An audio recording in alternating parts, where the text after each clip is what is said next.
आणि 10वी प्रमाणे सध्या 12वीची परीक्षा सुद्धा सुरू आहे। अशाच एका 12वीच्या परीक्षा केंद्रात जाऊन पोहोचले राष्ट्रवादी अजित पवार गटाचे शिक्षक आमदार विक्रम काळे। आणि ते फक्त परीक्षा केंद्रातच गेले नाही, तर या परीक्षा केंद्रात त्यांनी विद्यार्थी पेपर सोडवत असताना फोटो सेशन सुद्धा केलं। विक्रम काळेंनी धाराशिव आणि परभणीमधल्या परीक्षा केंद्रांना भेटी दिल्या। पेपर सुरू असताना परीक्षा केंद्रांच्या भेटीवेळी फोटो काढल्यामुळे परीक्षा देणाऱ्या विद्यार्थ्यांना अडचण निर्माण होत नसेल का, हा प्रश्न त्यांच्या भेटीनंतर विचारला जाऊ लागलाय। कॉपीमुक्त अभियान परीक्षा केंद्रावरती मोबाईलसह इतर इलेक्ट्रॉनिक गॅजेट्सवरती बंदी असते, पण हा बंदीचा नियम विक्रम काळेंना लागू होत नाही का, असाही सवाल उपस्थित झालाय। शिक्षक आमदार विक्रम काळे हे परीक्षा बोर्डाचे सदस्य आहेत, त्यामुळे पाहणी करण्याचा त्यांना जरूर अधिकार आहे, पण मग फोटो सेशनचं काय, याबद्दल मात्र कुणीही उत्तर दिलेलं नाहीये। ही यंत्रणा काम करते का नाही, त्या ठिकाणी कुठं कॉपी होत नाही ना, त्यांना काही अडचणी आहेत का हे जाणून घेणं आणि त्या मंडळामार्फत दुरुस्त करणं हे काम त्यामधून होण्याचा माझा प्रयत्न असतो। आणि म्हणून मी काल धाराशिव जिल्ह्यात असेल, सोलापूर जिल्ह्यात असेल किंवा केंद्रावरती गेलो, त्या ठिकाणचे वर्गात गेल्यानंतर जे फोटो त्या ठिकाणी व्हायरल झालेले आहेत। आणि कालच राज्याचे कृषी मंत्री माणिकराव कोकाटेंना सरकारी घर घेताना केलेल्या फसवणुकी प्रकरणी कोर्टाने 2 वर्षांची शिक्षा सुनावली आहे। पण माणिकराव कोकाटे खरं तर अडचणीत आले ते बंदुकीसाठी केलेल्या अर्जामुळे। आता बंदुकीच्या नेममुळे माणिकराव कोकाटेंचा मंत्रिपदाचा गेम होतो की काय, अशी शक्यता निर्माण झाली आहे। बंदूक, सरकारी घर आणि कृषी मंत्री हे सगळं प्रकरण नेमकं काय आहे, आपण जाणून घेऊया। खोटी माहिती देऊन मुख्यमंत्री कोट्यातून घर मिळवल्याप्रकरणी कृषी मंत्री माणिकराव कोकाटेंना कोर्टाने 2 वर्षांची शिक्षा सुनावली। खरं तर हे 30 वर्षांपूर्वीचं प्रकरण आहे, पण एका बंदुकीच्या लायसन्ससाठी केलेल्या अर्जामुळे माणिकराव कोकाटे अडचणीत सापडलेत। 30 वर्षांपूर्वी माणिकराव कोकाटेंनी मुख्यमंत्री कोट्याच्या अल्प उत्पन्न गटातून घर खरेदी केलं होतं, पण 1994 साली त्यांनी बंदुकीच्या लायसन्ससाठी कोकाटेंनी केलेल्या अर्जामुळे त्यांच्या अल्प उत्पन्नाच्या दाव्याची पोलखोल केली आहे। आपल्याकडे 40 ते 50 कामगार असून त्यांना प्रत्येक आठवड्याला रोखीत पगार द्यावा लागतो। ती रक्कम एका ठिकाणाहून दुसऱ्या ठिकाणी घेऊन जाताना सुरक्षेसाठी बंदुकीची आवश्यकता आहे, असा उल्लेख कोकाटेंच्या बंदूक लायसन्स अर्जात होता।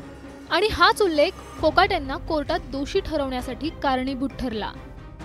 एक गोष्ट खरी आहे, मी घर घेताना 1989 साली ॲफिडेविट केलेलं आहे। शस्त्र परवाना 1993-94 घेतले, मध्ये 5 वर्षाचं अंतर आहे आणि 2,000 रुपये उत्पन्न माझं वाढलं। तेव्हा महागाई निर्देशांकाचा जर विचार केला तर तेवढे 2, 5, 10,000 उत्पन्न हे वाढीव तुम्हाला ग्राह्य धरता आलं पाहिजे।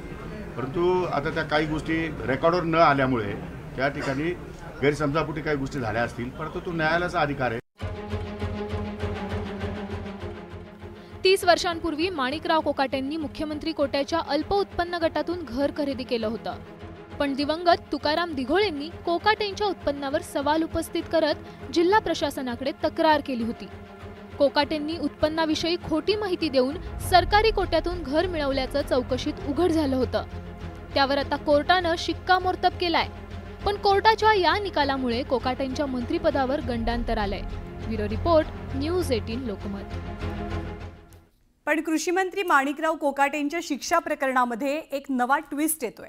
1995 साली सरकारी घराचा लाभ मिळवताना कोकाटेंनी कागदपत्रांची फेरफार करून फसवणूक केल्याचा ठपका त्यांच्यावरती ठेवला गेला होता। याच प्रकरणातील दिवाणी न्यायालयाचा निकाल हा मात्र कोकाटेंच्या बाजूने लागलाय। दिवाणी न्यायालयाचा निकाल 2004 साली लागलेला होता या प्रकरणात, पण दिवाणी न्यायालयाचा निकाल फौजदारी प्रकरणात दाखल न केल्यामुळे कोकाटेंना शिक्षा झाली आहे, असं मत तज्ज्ञांकडून व्यक्त झालंय।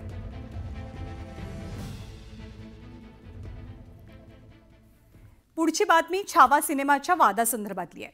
छत्रपती संभाजी महाराजांच्या जीवनावरती आधारित छावा सिनेमाची सध्या देशभरात जोरदार चर्चा होते। मात्र हा सिनेमा पुन्हा एकदा वादात सापडण्याची शक्यता आहे। या चित्रपटाचे दिग्दर्शक लक्ष्मण उतेकर यांच्या विरोधात देशद्रोहाचा गुन्हा दाखल करण्याची मागणी राजे शिर्के घराण्याकडून करण्यात आली आहे। गणोजी शिर्के यांनी महाराजांच्या विरोधात फितुरी केल्याचं या चित्रपटात दाखवण्यात आलंय। मात्र हा इतिहास पूर्णतः चुकीचा असल्याचा राजे शिर्के घराण्याने दावा केलेला आहे। या संदर्भात शिर्केंकडून पुणे पोलीस आयुक्त अमितेश कुमार आणि जिल्हाधिकारी दोघांनाही निवेदन देण्यात आलं। त्यासोबत आक्षेपार्ह दृश्य सिनेमातनं काढून टाकावं अशी मागणीही करण्यात आली आहे। उत्तेकरांनी खूप सुंदर चित्रपट केला आहे.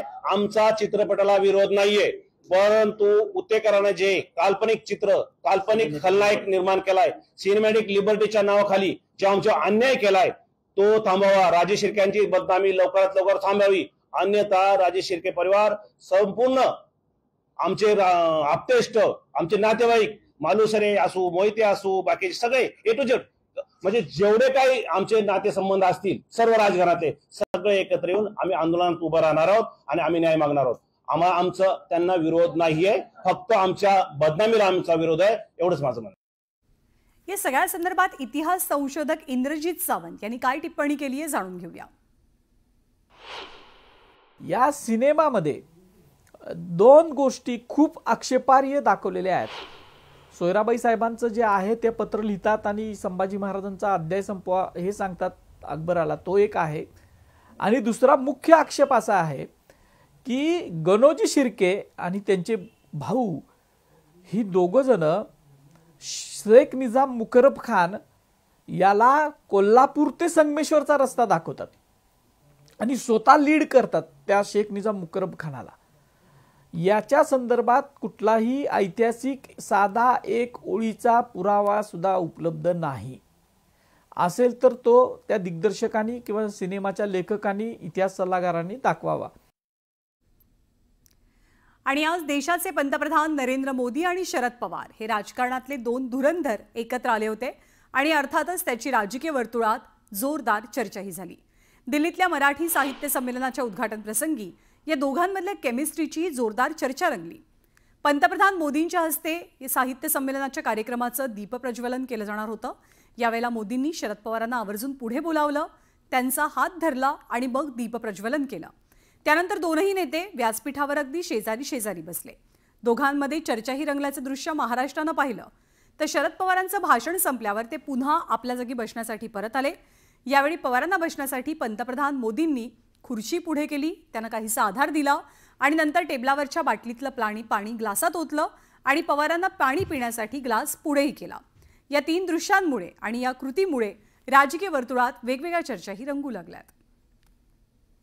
दरम्यान शरद पवार आणि पंतप्रधान नरेंद्र मोदी यापूर्वी एकाच व्यासपीठावर कधी कधी एकत्र दिसले होते. त्याचा इतिहास पाहूया. 2016 साल पुण्यामध्ये आंतरराष्ट्रीय ऊस परिषद होती. हे दोनही नेते एकाच व्यासपीठावर आले.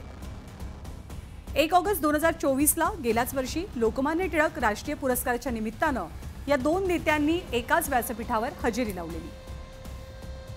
तर 18 डिसेंबर 2024 शेतकरी प्रश्नावरती संसद कार्यालयामध्ये पंतप्रधान मोदी आणि शरद पवार दोघांमध्ये भेट झाली.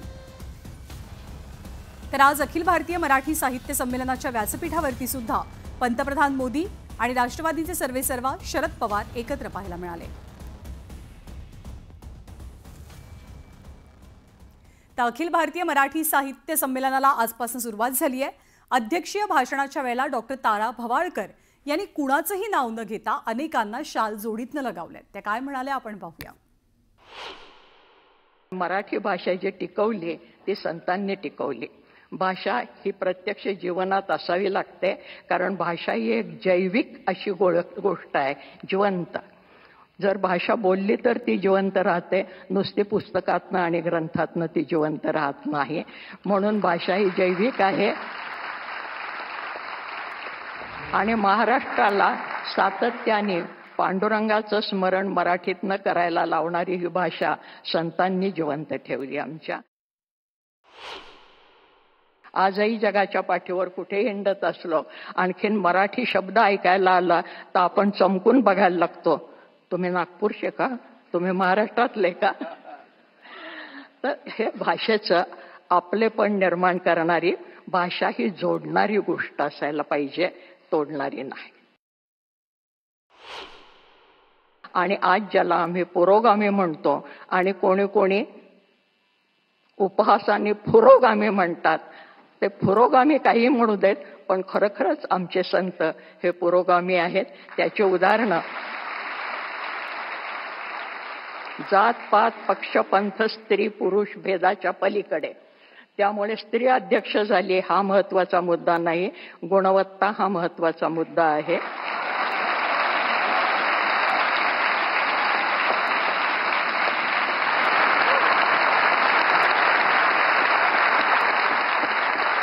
आणि म्हणून दिल्लीचं तख्त राखणारा महाराष्ट्र माझा हा साहित्यातनं जिवंत राहिलेला आहे, कर्तबगारीतनं जिवंत राहिलेला आहे.